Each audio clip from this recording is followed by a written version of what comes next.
Hello guys, Arunchand സംവിധാനം ചെയ്ത് Google Suresh, Anarkali അമരിക്കർ എന്നിവരൊക്കെ കേന്ദ്ര കഥാപാത്രങ്ങളായി എത്തിയ ഇന്നലെ ജൂൺ 21 തിയേറ്ററുകളിൽ റിലീസായ ചിത്രമാണ് ഗഗനചാരി. വളരെ ലിമിറ്റഡ് ആയിട്ടുള്ള തിയേറ്ററുകളിൽ മാത്രമാണ് ഈ ചിത്രം റിലീസായിരിക്കുന്നത്.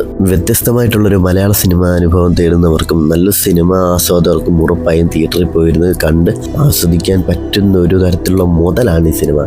OTT വന്നു കഴിയുമ്പോൾ ഗംഭീര അഭിപ്രായം കിട്ടാൻ ചാൻസ് ഉള്ളൊരു ഗംഭീര സിനിമയാണിത്.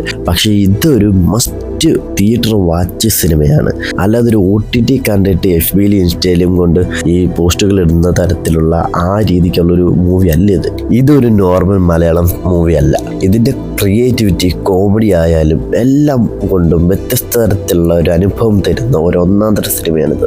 അധികം നമ്മൾ ലാഗൊന്നും അടുപ്പിക്കാത്ത രീതിയിലാണ് ഈ സിനിമയുടെ പോക്കെന്ന് പറയുമ്പോൾ. വേറൊരു 2.5 മണിക്കൂർ താഴെ മാത്രമാണ് ഈ സിനിമയുടെ ദൈർഘ്യം. ഇത് ഒരു ഇന്റർനാഷണൽ ലെവലിൽ വന്നിട്ടുള്ളൊരു മലയാള സിനിമയാണ്. ഒരു ഇന്റർനാഷണൽ സ്റ്റഫാണ് ഈ സിനിമ. സാധാരണ മിക്ക മലയാള സിനിമകളിലും നമുക്ക് എന്തെങ്കിലുമൊക്കെ ഒരു നെഗറ്റീവ് പറയാനുണ്ടായിരിക്കും. എന്നാൽ ഈ സിനിമയിൽ നമുക്ക് അങ്ങനെ നെഗറ്റീവോ കാര്യങ്ങളൊന്നും പറയാനായിട്ടില്ല.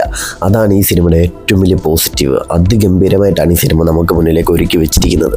ഒന്ന് ചിന്തിച്ച് നോക്കേണ്ട കാര്യമാണ് ഗൈസ്. കാര്യം എന്ന് വെച്ചാൽ ഇത്ര ചെറിയൊരു ബഡ്ജറ്റിൽ ഇത്രയും നല്ലൊരു സയൻസ് ഫിക്ഷൻ സിനിമ എടുക്കുക എന്ന് പറഞ്ഞു കഴിഞ്ഞാൽ അത് ചില്ലറ കാര്യമല്ല. അതിഗംഭീരമായിട്ടുള്ള ക്രിയേറ്റിവിറ്റിയാണ് ഈ സിനിമ.